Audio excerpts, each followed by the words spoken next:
Hi, my name is Jan Snijder from Mockser Low-Code, and in this tutorial I'm going to show you how to set up an API in Mendix by using a Mockserver. To start with, we begin with the setup the Mockserver in Postman. Then we're going to create a Json structure and import mapping in order to have this API working with the Mockserver in our application. And we're going to use an API within the context of a page to show you how to implement an API to further use. So let's start with setting up the Mockserver in Postman. In case you don't have Postman installed, just Google download Postman. In my case for Windows, hit the download button and install Postman. So for this tutorial we are going to create a Mockserver that represents for us the list of cars. So we start with creating a new collection by clicking on this plus button. We give it a new name, we call it MX Tutorial Mockserver. Once we make our collection, we're going to create the request. And the request we can easily give it the name. We call it in this case get all vehicles. Once we've done that, the only thing we still need to do is adding an example. We click on the three dots on the very right, we hit an example, and we can keep it the name that it is. So in order to get the data, I provided the link for you in the description of this video, so you can copy this and create the Json structure yourself by just clicking here on the copy button, and we paste it in our example. Make sure you don't forget to add a additional status code. It's going to be 200.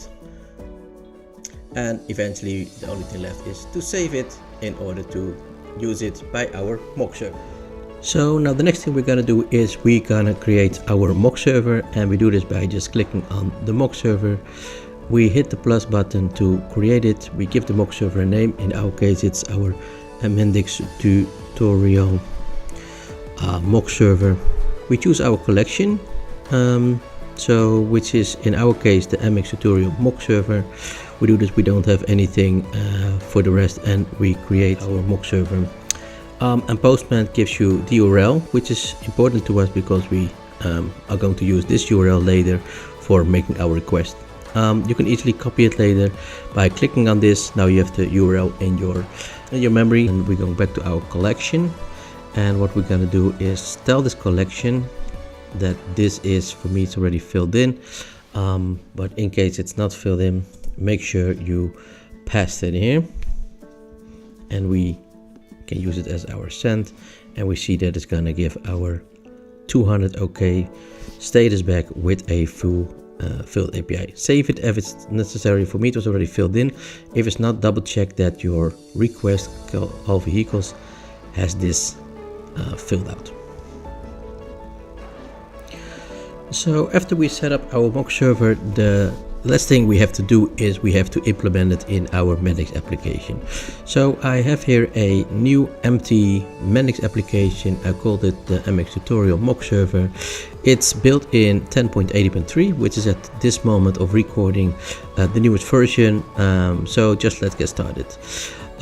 What we do is, the first thing we're going to do is we are getting here for a Json structure, and we call it the MX Tutorial Json Structure.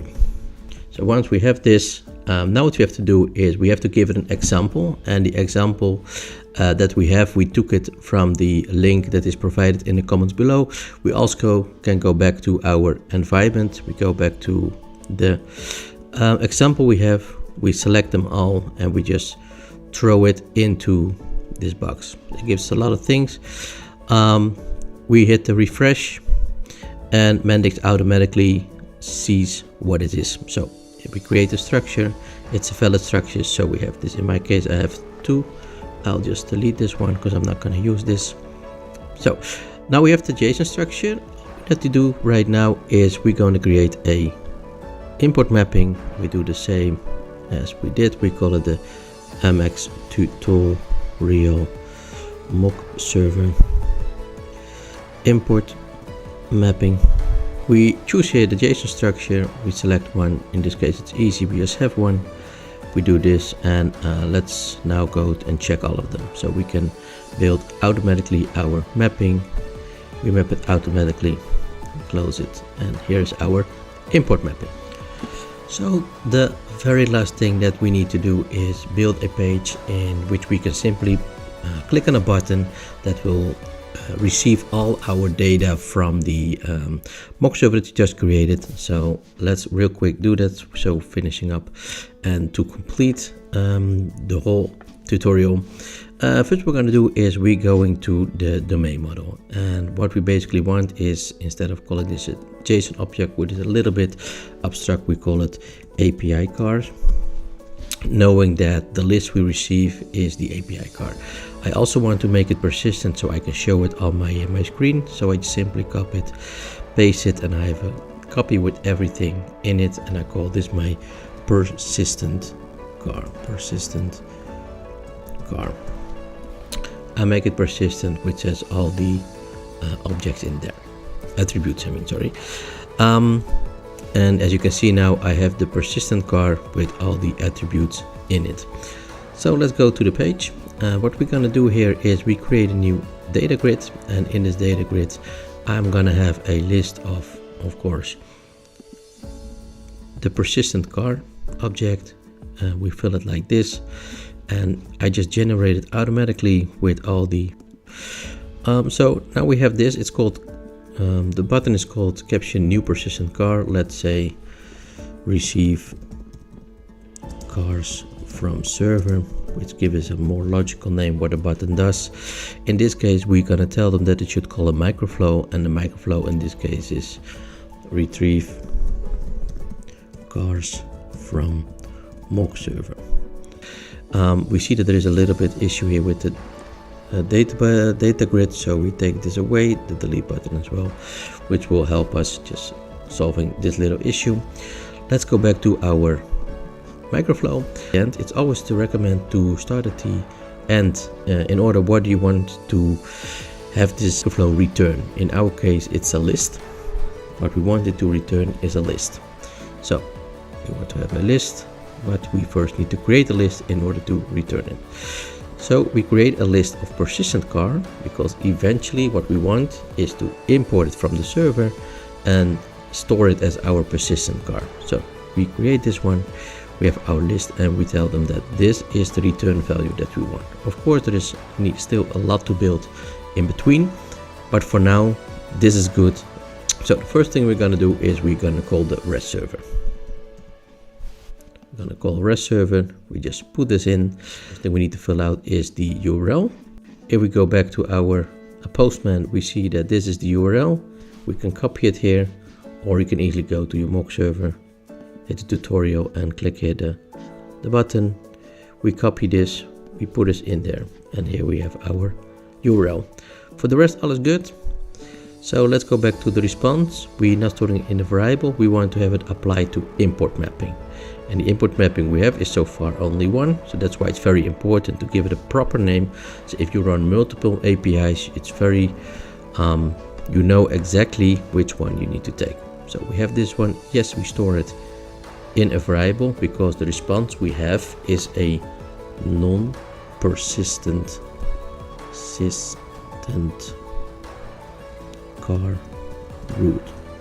The reason why we call this the non-persistent car root is because eventually the main model tells us we get a root back, which is an association with the whole list.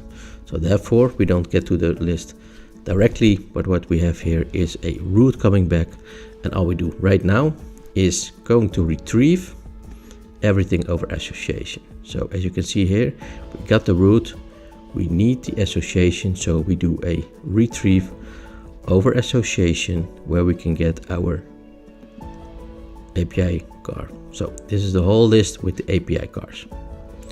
It's a list, but we are not really interested in showing this. What we want is to copy it to the persistent car list. So the API car list need to be copied to this one. What we do by this is quite easy. We just run one by one through the list of the persistent car list we want to have. So make sure you know the difference. That's why it's very important to give them proper names, because you can really get mixed up and just running through the wrong list. In this case we need the API car list, which is a API car. This is where we are going to run through, and we're going to create a persistent car. So we create for every one of them, we're going to create a car. So